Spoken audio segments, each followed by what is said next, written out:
Welcome, it's Mr. Phelps. Today I'm going to show you how to make a website. You're probably aware of how to make a website through Wix and Google Sites, but I'm going to show you how to make one from scratch.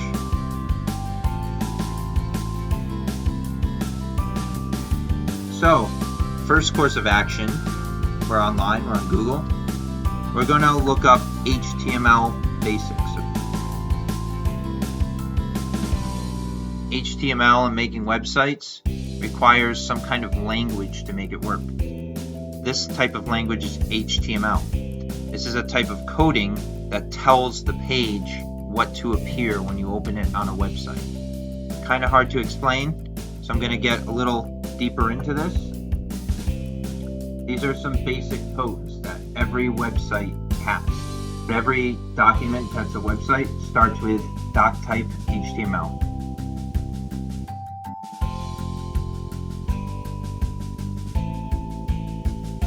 When you start, you need to put the HTML tag, the beginning tag, without a backslash. At the very end, you put the backslash for the ending tag, okay? So everything you add needs to have a beginning tag and an ending tag.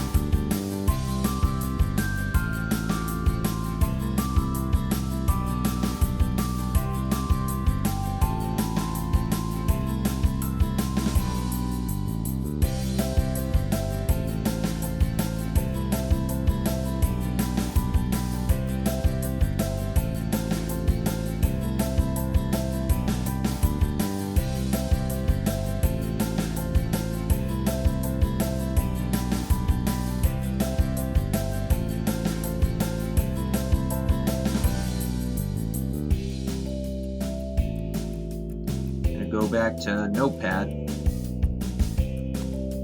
and I pasted the code there. Alright, I pasted it there to begin with. Now I'm going to start changing this around slightly, okay? Because I don't want my website to be named My First Heading, okay? So I'm going to change it.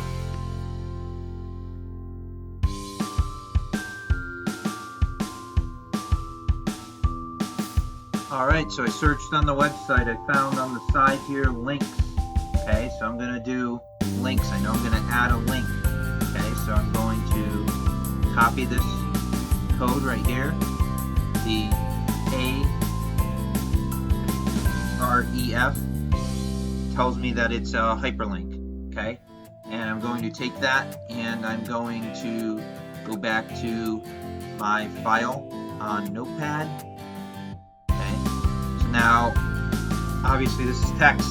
So I'm going to put this into the body. Paste it right here. Okay, so the link is going to be my YouTube page. Okay, then I'm going to go and put the URL in for that. Okay. Alright, so I'm at my YouTube channel. I'm going to take this URL. I'm going to copy it. I'm going to go back to Notepad.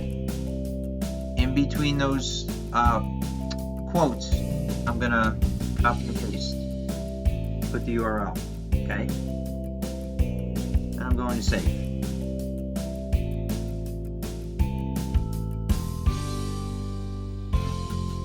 But we're not done yet. I'm gonna go look for some colors and some images, or see if I can embed a video here. This gives me a link to my video gallery. Now I'm going to see if I can actually get a video on here. So we're going to look for the code for that. Alright, so now I want to get an embedded video. Okay, I have the link to my page on there, but now I want an embedded video. So I'm going to scroll down on the side here. Oh, and I'm going to see HTML media. There's media, video, audio, plugins, YouTube. I know I could do video, but I know that might require an MP4. So I'm going to go to YouTube, because I know my videos are on YouTube. And it has the code all here for me. Okay, it has iframe, and this basically tells the width and the height of the box that's going to display on the website. And then it has the source, which is the link. Okay, and then it ends with the iframe code, because every code we start, we end with. So I'm going to copy this. I am going to put that into my website doc. I'm going to do it before I have the gallery. Okay. But I'm going to have to change this to one of my videos. So I'm going to do that right now. All right.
Alright, so I made some changes. First was I made the background blue, as you can see. Second of all, I centered everything. And third of all, I made the text kind of blinding on the blue background. But I changed the color of the text just to show you that there's a code for that as well. So my suggestion for this is, if you want to try it out and make your own website, use this website right here, the one that I've been showing you, W3 Schools, and it'll walk you through the different codes. Okay, it does get more complex. You know, when you start adding multiple pages and links to other pages, then you have to link one source to the other page, and so on and so forth. But for the very basic, this isn't too hard to try. You know, it's something that you could try and get a feel for it. And when you really get a grapple on it, you can start expanding and looking at bigger websites. So it's a good start. You know, I don't think I'd ever have this banana picture on my actual website, but I put it there just to kind of show it and say, hey, this is how you put an image in. But there's so much more you can do. There's different, you know, text and everything. So I hope you can give it a shot. Again, remember, you can do this right in Notepad. Just save it as a .html and you open it with Chrome or whatever web browser you have, and it will display your coded website as it should be if you were opening it on the web. So you can do things like that, and yeah, I say give it a try, have fun with it, and you may be surprised at how easy it is and be ready for the next take in it. So I thank you for coming, learning about some coding, playing around with this for a website. I appreciate you coming here. Thank you.